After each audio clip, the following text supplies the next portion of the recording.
This brings us finally to the last part of the methods of manipulation, and the last one is the biggest of them all, chaos sorcery. What has been known as the Hegelian dialectic, or problem, reaction, solution. And we're going to talk about what the Hegelian dialectic is, and we're going to see an example of how this is put into action when we analyze the 9/11 occult ritual. The Hegelian dialectic is what chaos sorcery really is, and this is an ideology that was formulated by George Hegel, a German philosopher. The Hegelian dialectic is a framework for guiding our thoughts and actions into conflicts that lead to a predetermined solution. So the solution is already predetermined before anything happens. The people who are putting this into effect want a certain outcome. This is outcome-based framework, an outcome-based framework. It's saying this must occur. This is the end result that we want, and anything else is undesirable and we will not settle for. It's going to happen this way. We just have to convince people that it has to end up happening this way. So what you do is you guide thought and action into decision making that ends up how you wanted it to begin with. This is accomplished by manipulating consciousness into a circular pattern of thought and action.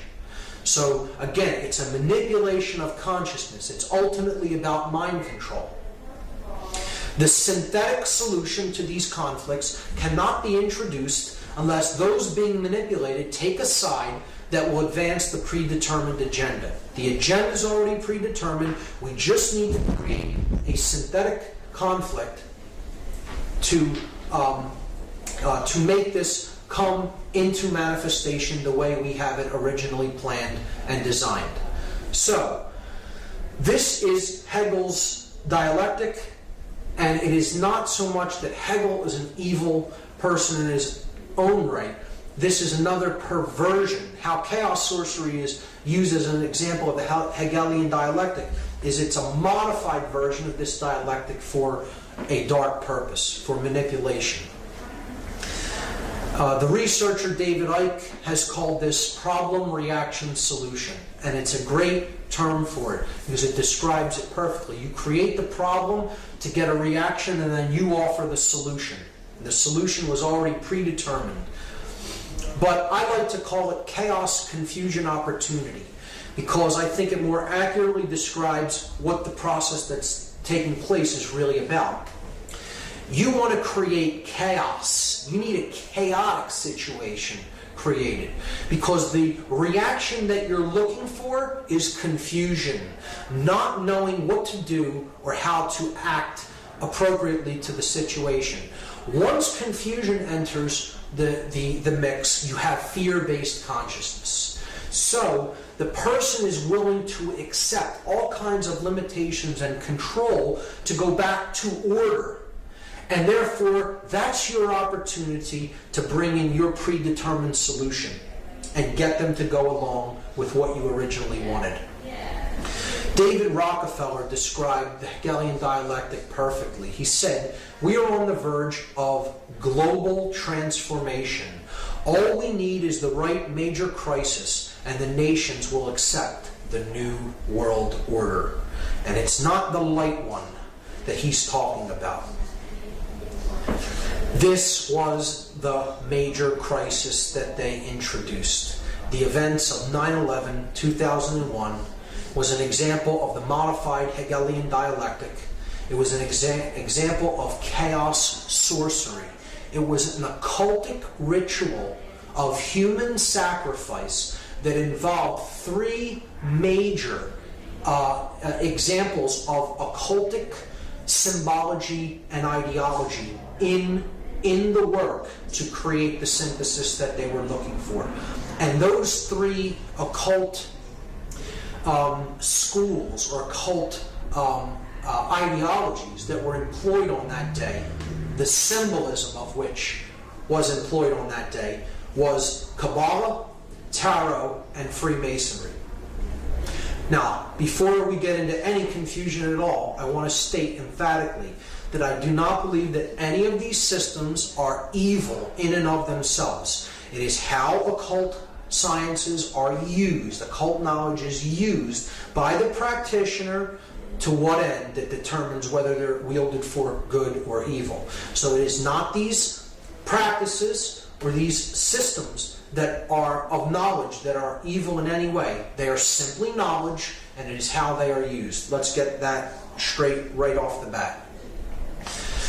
So these three systems of occult knowledge all encode within them the understanding of human psychological makeup and human consciousness.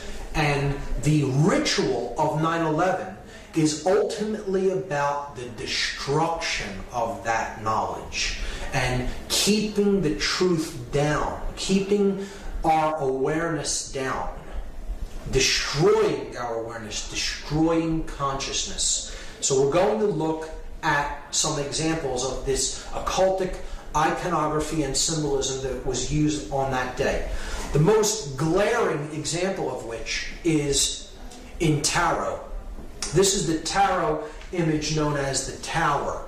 It's a card that represents the end of an old way of things and the birth of a new way of things. It's the destruction of something that is old and worn down and the building of something new in its place. One thing is being cleared to make way for something to be put up in its place. Okay? So that's the Tower. It is depicted as being struck by a bolt of lightning, on fire, with people toppling out of the windows.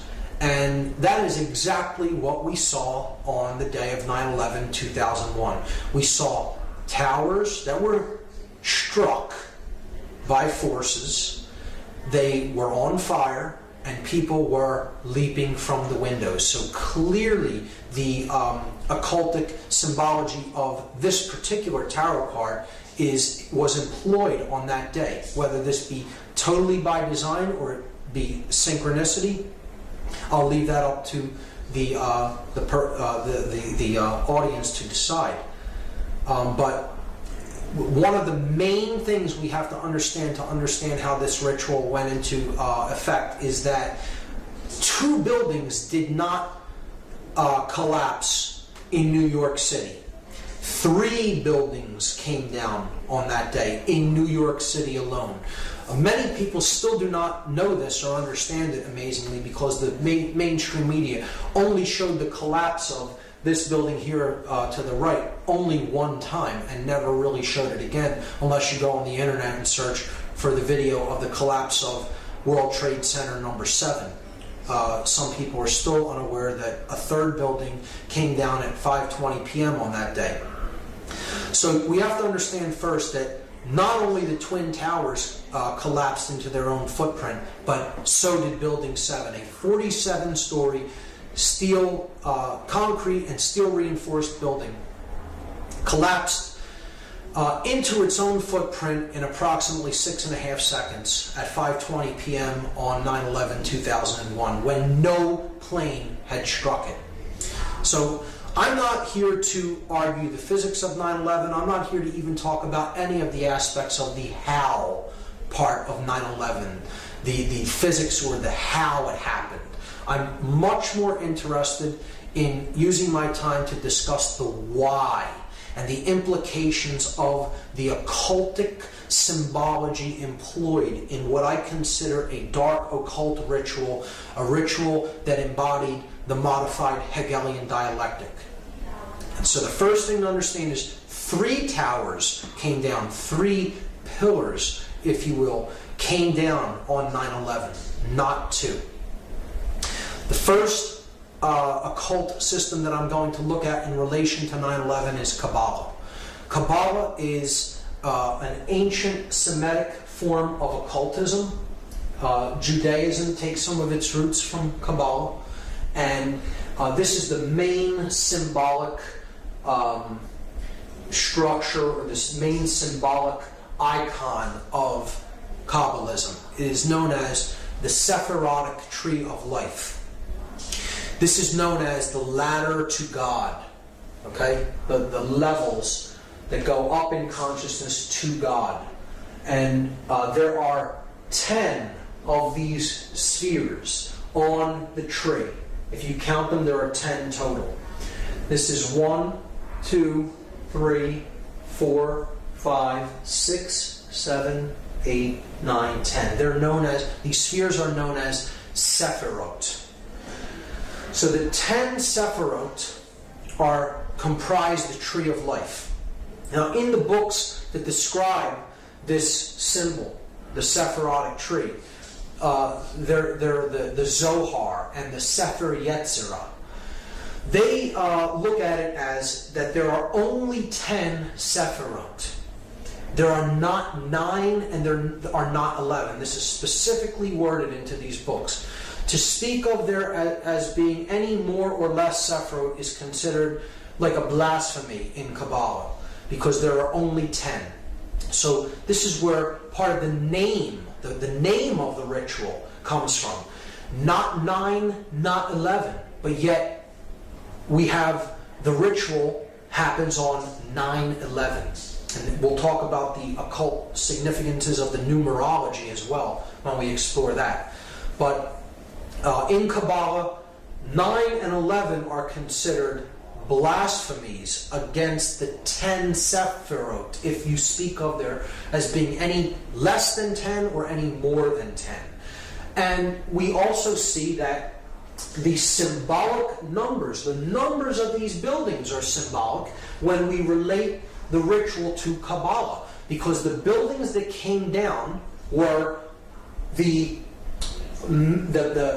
Tower 1, which is the male tower. Okay? It has a phallic symbol on top. This is Tower 1 in the numbering system of the World Trade Center.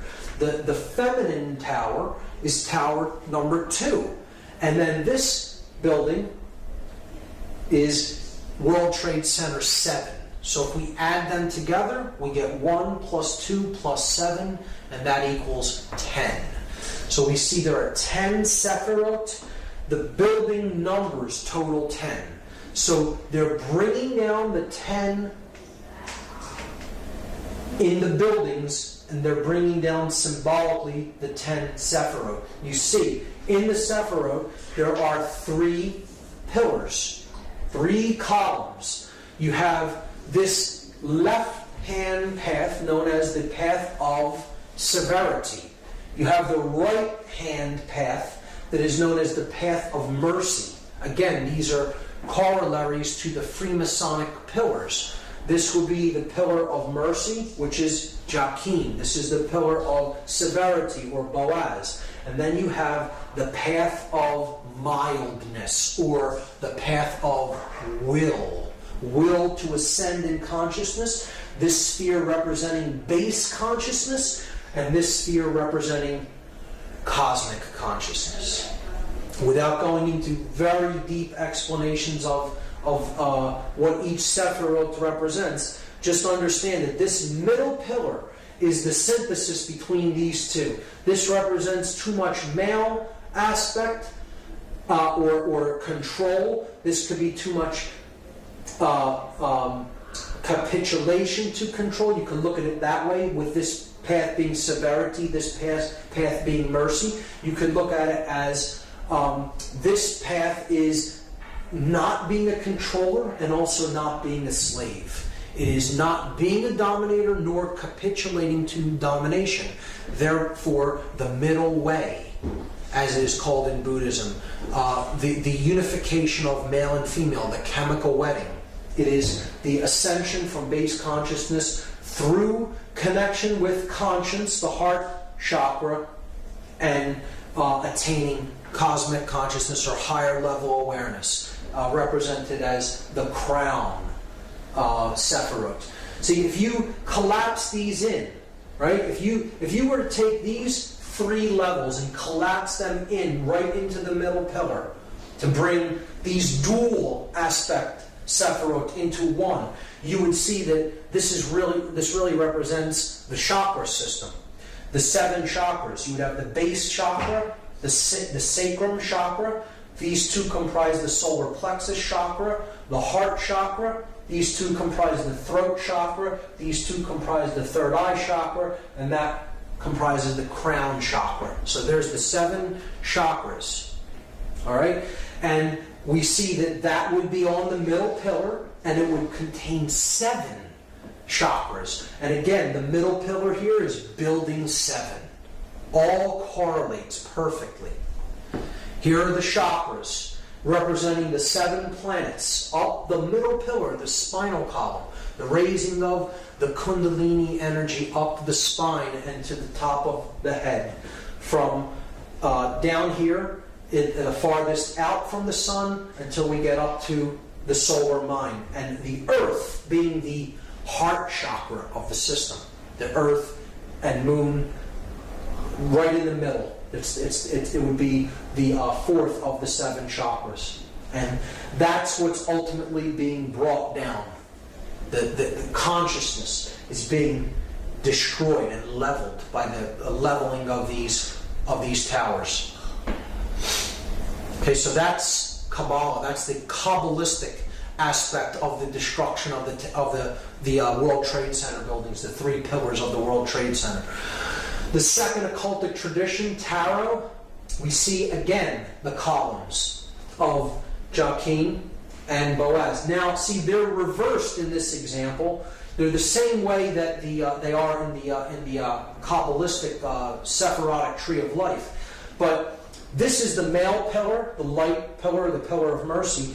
This is the male pillar because you're looking at the entrance of the temple. See, in the Freemasonic tracing board that we discussed, the light pillar is on this side because you're on the outside of the temple walking in.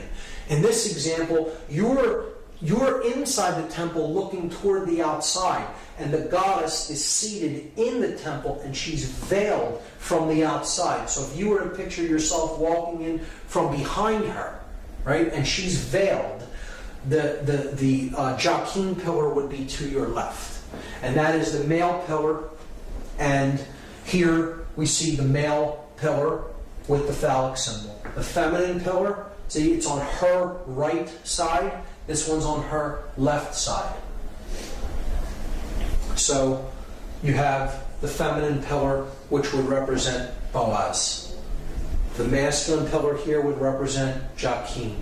The middle pillar represents the goddess. Again, it's a sacrifice of the goddess. Once again, we see it happening.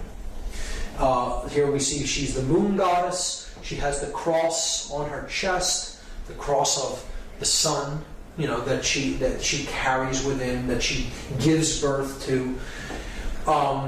Here we see that the Sephirotic tree is behind her, because Tarot, Kabbalah, and Freemasonry are aspects of occultism that must be studied in conjunction with each other to fully understand them. The goddess holds the book of truth, the Torah, the law, the truth, and it is veiled by her cloak because no one knows how the story ends. The future is still to be written. So, in ancient goddess worship traditions, this goddess was known as Tara, T-A-R-A. And this is why, as a result of this ritual, we have a war on Tara. Terror. But, see, it's said, when it's said quickly, it morphs, and the word phonetically becomes terror. The war on terror.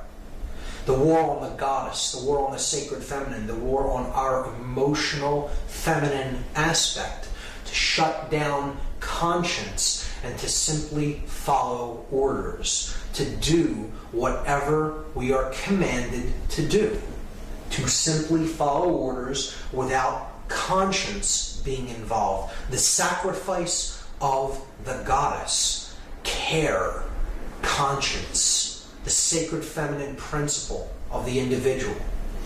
So, again, this middle pillar is the most important. It is the synthesis between the masculine and feminine energies, the other 2 pillars. So, the third pillar is the the principle of truth, because another name for this goddess in Egyptian tradition was Taurt. And Taurt's name kind of phonetically morphed until it became Taruth. And this is where we get the word truth out of. Phonetically, the word truth comes from a derivation of this goddess's name. So she is the goddess of truth.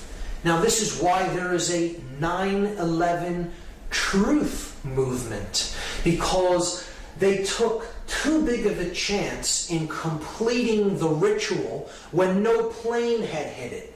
See, a plane was more likely than not scheduled to hit that building, or something was scheduled to hit that building, whether you believe it's planes or whatever you believe actually struck, or the force that was used to bring down those buildings, to me is irrelevant. The buildings did disintegrate. They were brought down, okay? And whether you believe it's controlled demolition or even a more exotic technology is irrelevant as far as I'm concerned. The buildings were brought down, and that's the main thing. And the middle pillar, which represents the goddess, it represents truth, it represents the path to higher consciousness, the unification of the masculine and feminine principles of consciousness within the individual, are being destroyed. Ritualistically, symbolically, we're destroying the sacred feminine. We're destroying care. We're destroying conscience. We're destroying consciousness. We're destroying truth. Okay, that's what the ritual is about. And that is why Building 7 had to be brought down. Something went awry in the plan. Whatever was supposed to happen physically to that building didn't happen when it was really scheduled to happen, because clearly these buildings were wired with explosives well in advance of the actual ritual taking place, because that, explosions did happen from within the building and no one could have wired them on that day. So something happened and they could not take it down as they wanted to, but they would not leave the pillar up. Because if they left it there, it would symbolically represent that the will still stands. The will to ascend in consciousness. It would symbolically represent that the truth still stands. That the goddess still stands. And they could not do that. They had to complete the symbolic interpretation of this mass ritual by bringing the middle pillar down, even if nothing had appeared to strike it, and that's why they brought it down at the end of the day. So that is the tarot aspect of it, and how the goddess ties into it. It is a symbolic sacrifice of the sacred feminine, of the goddess, once again. And now a clear example here of the three pillars that we've already seen in the Freemasonic tracing board. Again, the masculine or solar pillar of Joachim, the feminine or lunar pillar of Boaz, and then the pillar of Jacob, Jacob's ladder, the middle pillar, the one that gets you through the stargate. Okay, it gets you to the all-seeing eye, right? The all-seeing eye, directing the entire operation. Right? Takes you past that, through the stargate, to the realm where the true light is at, the intelligent principle of the universe. And this middle pillar is the synthesis between these two. So this is thesis, this is antithesis, antithesis, and this is synthesis. That's the Hegelian dialectic. You are combining thesis with its antithesis to create the synthesis that you are looking for. And that is the ladder to higher consciousness, to higher ground, so to speak, from which you can see the entire game board. You can see the whole floor of the house, as they call it in Freemasonry. You're seeing it from a higher level perspective, and from that, a controller can play two sides off against each other. See, the one who achieves this level, the highest ground, the third pillar, the middle pillar, really sees things that one in base consciousness from the lower perspective, the dual perspective, cannot see things from. So they can be easily played off like a puppet master playing off two puppets on strings against each other. So that's how the Hegelian dialectic works, and that's exactly how they used this event. They're playing off two sides against each other, the Christian nations against the Muslim nations, when in fact, those who want the synthesis created the whole thing. They orchestrated the entire thing.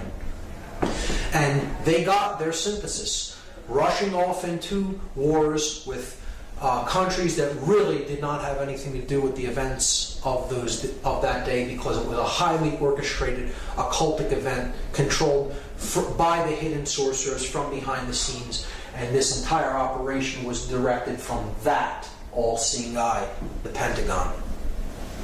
So bringing down the middle pillar at the end here could represent, well, once a puppet master climbs up to a higher level to control two sides against each other, he has to destroy his ladder so no one can come up to reach him where he's at to discover that he's the one pulling the strings. See, in that symbolic context, that's why they destroy the middle pillar there. So in any context, it works. To understand also in Freemasonry, Hiram Abiff is a representation of truth or conscience, right? He is the middle pillar here. He is the grand architect of Solomon's temple, the greater architect. Hiram, king of Tyre, being the lesser architect, representing the square. Hiram Abiff represents this G in the middle, the grand architect. He is the grand architect for Solomon, who represents the compass on the Masonic compass and square. So he is also a manifestation of the truth that is the synthesis between the male and female aspects. See, and he's wearing a blindfold. Truth is blind. And again, it could symbolize an initiate who is initially blind, and then he gradually becomes the all-seeing eye through his ascent to the higher level of awareness. He begins on the floor of the house, blind to the light. He ends up at the all-seeing eye. Again, a symbolic understanding of consciousness as a journey from darkness into light. And this, again, is a representation of these pillars are a representation of the Temple of Solomon. And the original Temple of Solomon is the Giza complex. These pyramids are the mystery tradition's embodiment of the temple in man. That's what they were representing then. And the buildings in New York City are a rebuilding of this symbolic temple in New York City. Just like they were built in Giza, like the Temple of Solomon was built in Jerusalem, and then it was razed to the ground, and another version was built. It was rebuilt in New York City symbolically, and then it was destroyed again. And now they're planning on building another Temple of Solomon on the ground where the World Trade Center was destroyed. But they're doing it in a very different way this time, which we'll understand when we get to that slide. But see, Hiram Abiff, the ritual of becoming a Master Mason is about Hiram Abiff's ritual murder. And he says that he refuses to give the secrets of Freemasonry. He refuses to give the secret word of the Master Mason. He says, I will not give it to these ruffians who are accosting me. They want to know the word without doing the work. So he is ultimately slain by these ruffians for not giving the word, but he only tells them that you'll know the word of the Master Mason when the temple is rebuilt. This is a symbol that the temple in man, the brain, is ultimately in a state of total disrepair. It's been destroyed through manipulation and control and taking people's consciousness down to lower and lower levels, and just completely being conditioned and accepting falsities as truths and refusing to accept truths as what is. So Hiram Abiff, as a representative and a servant of truth, refuses to capitulate to domination or become a dominator, and he is slain ritualistically for it. This is a representation of the aspect of consciousness that is base consciousness being slain and it being reborn through a connection to conscience as the widow's son. See, the widow's son is who Hiram Abiff is. And this is the son, again, of the limbic brain, the mother aspect, the feminine aspect, who does not have a male counterpart because the reptile complex, the base brain, has been put into check by our intuitive side and our conscience. So then the male child of proper moral action, the unified neocortex, is born of the widow, the mother without the father or the virgin birth. It's the Christ story retold in a different way. The widow's son is born. The unified neocortex bears the person of proper moral action because they're being born of the intuitive feminine part of the brain, and the male dominator reptilian part of the brain has fallen away. He's fallen dead. Okay, so that's what the story of Hiram Abiff is about. And he's saying to the ruffians, those in base consciousness who threatened to kill him for not giving the secrets of Freemasonry, you'll know the word when the temple here is rebuilt. And the word, the lost word of Freemasonry is equilibrium. That is the lost word. Because equilibrium is what we're striving for between the hemispheres of our brain and the masculine and feminine polarities that are indwelling within us. So they have to come to a state of equilibrium, and then the temple will be rebuilt. The brain will operate in global coherence across both brain hemispheres, and the third eye will be opened, and cosmic consciousness will be awakened. That is what this story is about, and that is what the ritual murder of Hiram Abiff is about. And we'll keep that in mind when we understand that there is a new temple being built on the ruins of the old temple in New York City. Again, the complex of the World Trade Center is a symbolic representation of the original Temple of Solomon, the pyramid complex at Giza. Rebuilt in Washington, D.C., here we see the 3 pillars at Giza, 2 extremely large towers or pillars, and 1 small one. And we see it rebuilt here, the 2 large towers and then the one that is less than half of the size of the other 2. This sphere here is a representation of the Sphinx, okay, at the base of these columns. So these columns are also a symbol of the Babylonian gold-headed man depicted in the dream of Nebuchadnezzar in the book of Daniel, a prophetic book in the Bible. The gold-headed man represents centralized authority, pharaonic rule, or total hegemony, the unquestioned global ruler, the one world order, the church and state unified in the head of gold. And as dynasties went on, power diminishes. It goes through the Silver Age, then it goes into the Bronze Age, and eventually you have the separation of church and state.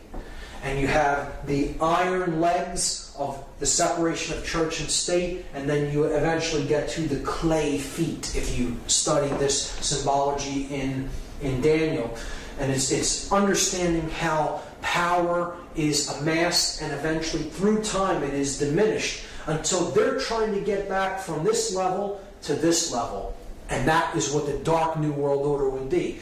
The destruction of the 2 pillars and the combining of them into one centralized authority, one world state and religion.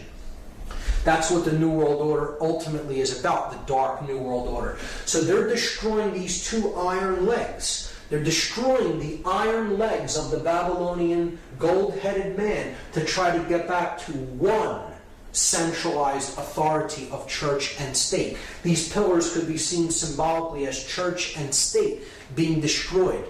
So where do we see the concepts of church and state? We see them in tarot on the death card of the major arcana. So we see the rider, death, on the white horse, coming with the flag, the black flag that has the inverted pentagram on it, the destruction of spirit. He is running down a king, and he's getting ready to run down a pope or a priest. So this is the ruler of state, this is the ruler of church or religion, and he's running them both down, destroying church and state. And you see in the background the two pillars with the setting sun in the background. The light going out from the world between the two columns. Highly symbolic. This is a representation of the new temple that they're building. In place of where the two pillars stood, they're planning on erecting one from where the two stood. The thesis and antithesis destroyed, the synthesis is created. The phallic symbol, the one male phallic symbol, erected in place where the symbols of church and state symbolically once stood. Obviously they weren't buildings that really represent that, but they're symbolic analogs to these concepts. And putting the one pillar up in the place where the two stood is the rebuilding of the destroyed Temple of Solomon in New York. The sun and the moon, and now only the sun, or phallic symbol, the male tower, remains.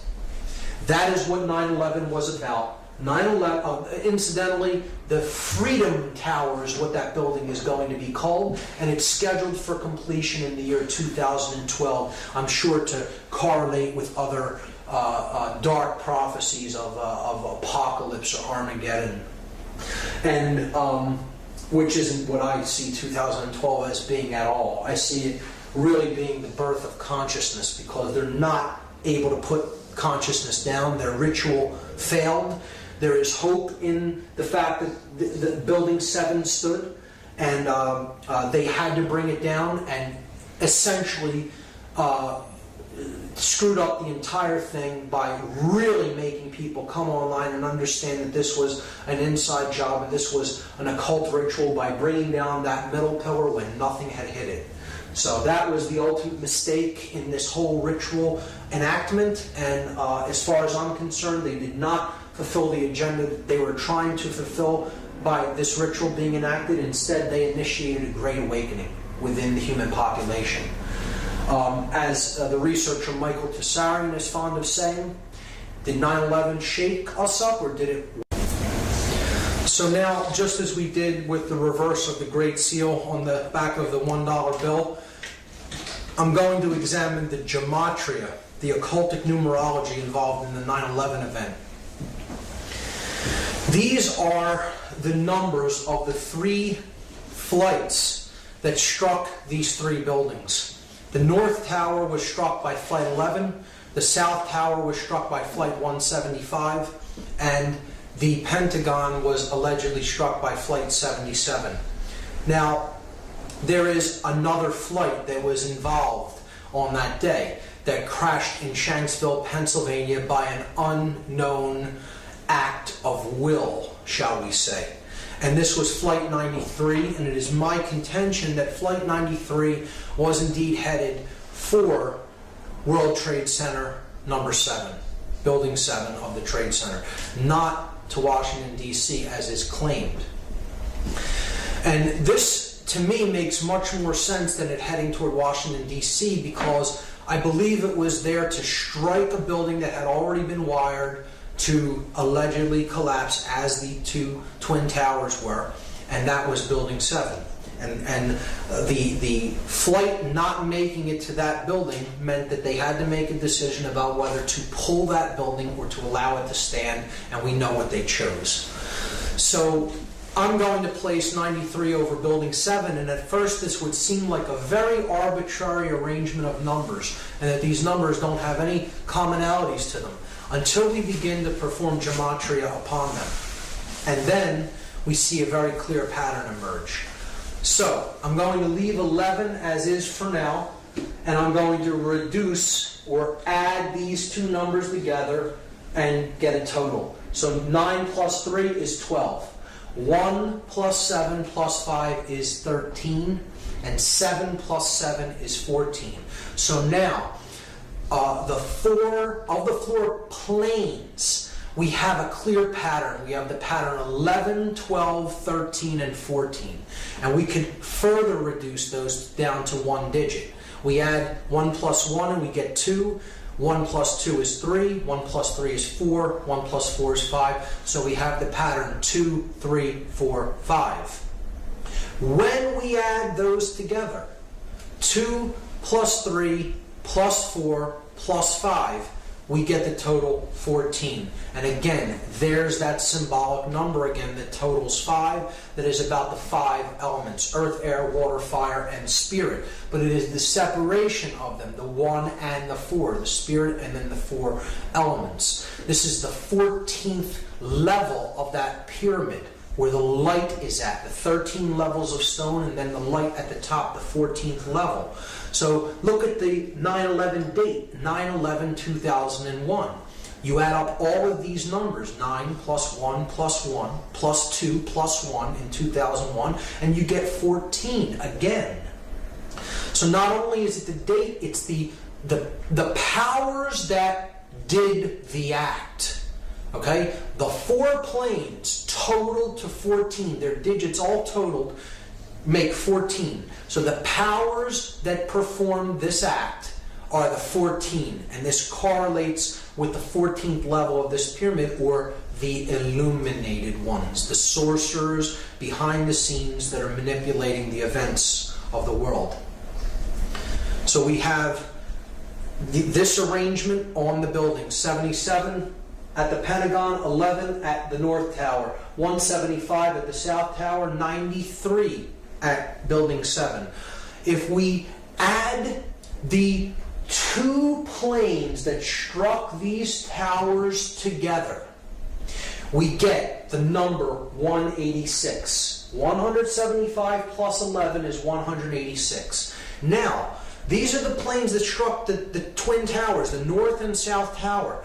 What if we equally distribute that number between the 2 buildings by dividing it into 2? 186 divided by 2 is 93. So there is 93, 93, 93 on every building, and we've already seen what 93 represents. It represents the will to ascend out of illusion, out of base consciousness, and into cosmic awareness, or higher levels of consciousness. 93 is the number of willpower and of love. It is essentially the same force, the force that expands consciousness, love, or will to ascend, to put what we think and feel into action, to use our willpower. So we are left with only 2 numbers that symbolically represent the events of this day: 77 and 93. And these are 2 extremely significant occult numbers in numerology, because they represent 2 completely different concepts. And we have to look at these 2 numbers as they relate to a third number, the number 777, which we've already seen is the number of God, or completion, or perfection. We saw that earlier. The 7 chakras, the 7 planets that can be seen with the naked eye, tripled for the 3 aspects of consciousness, unified as 1 to total 3. Again, it's the number of God, the number of completion, or the number of perfection. 93 in relation to this number 777. Just like 777 totals 21, which totals 3, 93 totals 12, which reduces to 3. So they equal the same thing, which means they equal the same. They mean the same thing. So love is 93. Will is the concept of 93. It is the number of ascension. So all of these ideas are the same. They mean the same thing. In gematria, when numerological additions total the same value, the words that they represent really mean the same thing. So 93 is 777, is love, is will, is ascension, is God, is completion, is perfection. These are all the same concept.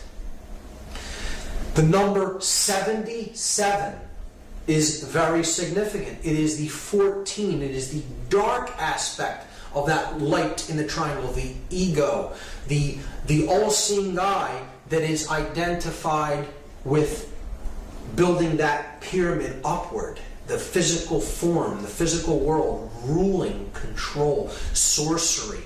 It is the force of chaos. The number 77 represents chaos in all forms of occultism. It represents the sorcerer. It is the sorcerer's number. And it is the number of the beast in disguise. Why is that? Because if you fail, even if you succeed in one of the other two aspects of consciousness, in thought and emotion but not action, or in thought and action but no emotion, in the example of a sorcerer, has no emotion, or even in emotion and action but with no thought, that is base consciousness. That is the beast. You have not arrived at the 777. You have only arrived at the 77, which is 2/3 of completion. Or it is 14 out of 21, 2/3, right? And this reduces in decimal to 0.666, repeating. So it is the number of the beast in disguise. The sorcerer is the beast. And this is encoded on the 3rd degree tracing board of Freemasonry. Here you see the tools that slayed Hiram Abiff.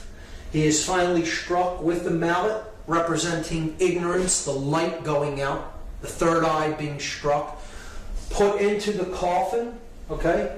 The coffin is the spirit, where Hiram Abiff, the HHH, hey in Hebrew, representing 555, Hiram Abiff's number. He is in his coffin because he is the spirit, he is the truth, he is the light, and he is the skull and bones is placed on top of the coffin, symbolic of the sorcerer. The sorcerer who conquers his spirit so that the skull, cleverness, thought and cleverness, left brain cleverness, plus the will to act, reigns over the spirit. The sorcerer has cleverness, he has the will to put his cleverness into action, but he has no conscience. The conscience is entombed in that coffin. And an individual such as this is headed west. They are headed toward the realm of darkness and death, to the west, not toward the realm of light, to the east. And here symbolically is the sprig of acacia, and that represents the hope of resurrection in Freemasonry.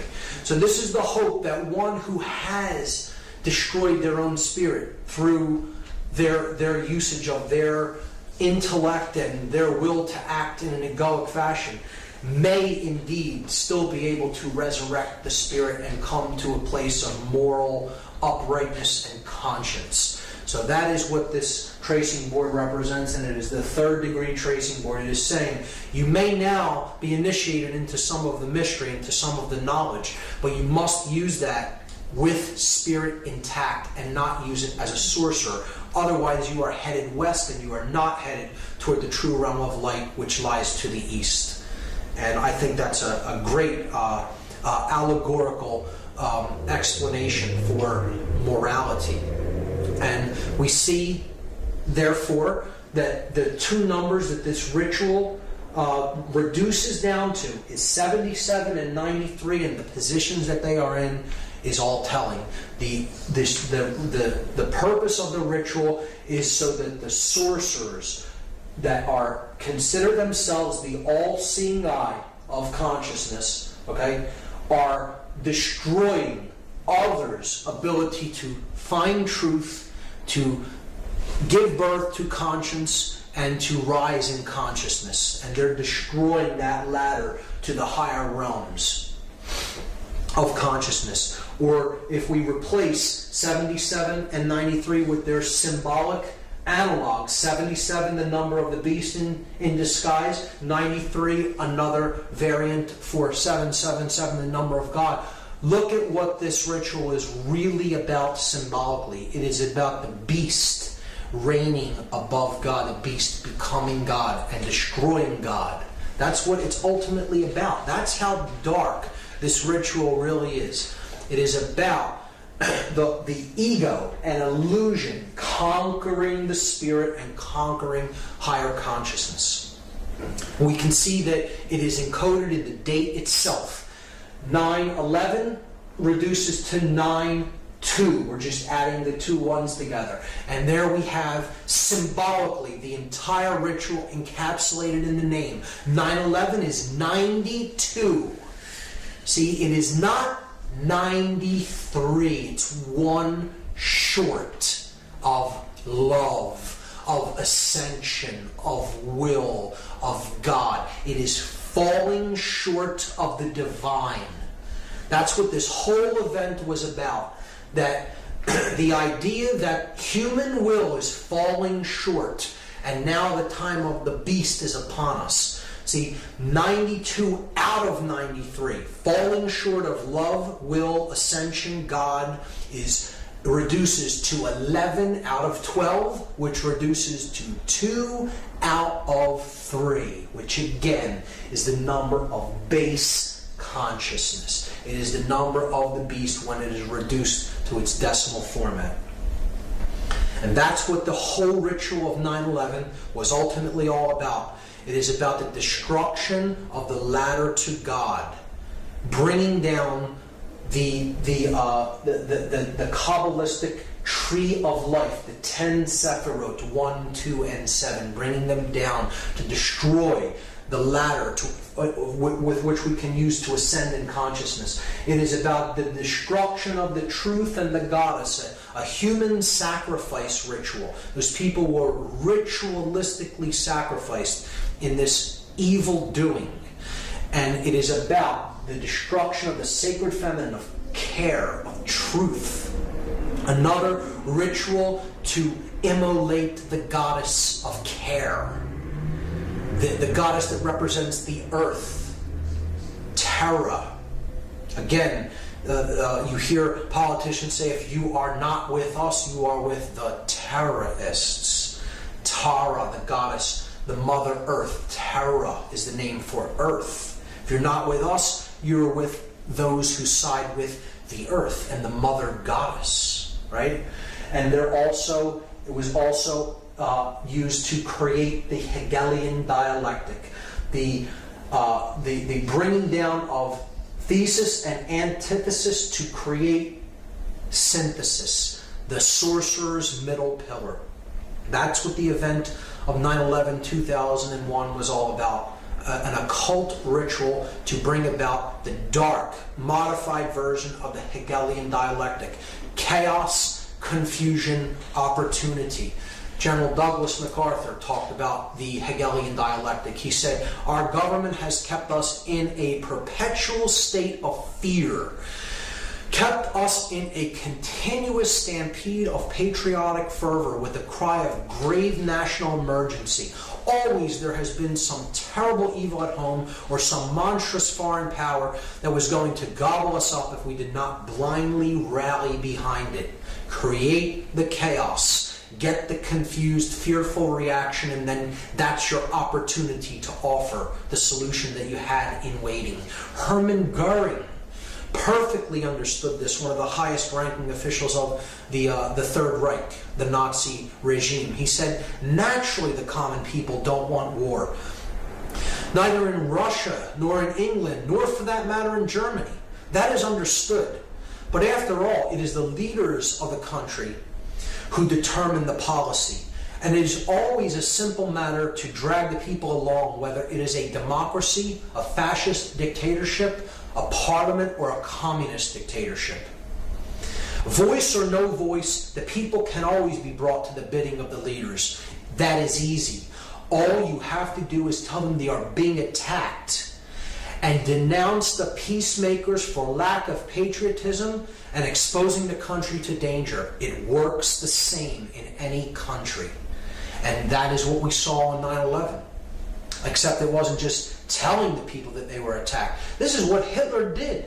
Hitler burned his own Reichstag building, the German parliamentary building in Germany. And he blamed it on the communists, even though his Gestapo really did the fire. They lit the fires at the Reichstag, and he blamed it on the communists as an act to usurp more political power and be appointed as Supreme Chancellor. Goering was describing the Hegelian dialectic exactly. Benjamin Franklin made this statement: those who would give up essential liberty to purchase a little temporary safety deserve neither liberty nor safety. And we have neither as a result of going along with this witch hunt and this hunting for the boogeyman that perpetuated 9/11, because Middle Eastern terrorists did not do this event. It was a staged, orchestrated, occult ritual that has nothing to do with Islamic fundamentalism whatsoever. Voltaire said that those who can make you believe absurdities can make you commit atrocities. If you go along with what simply is not true, you can be led into any number of atrocious actions.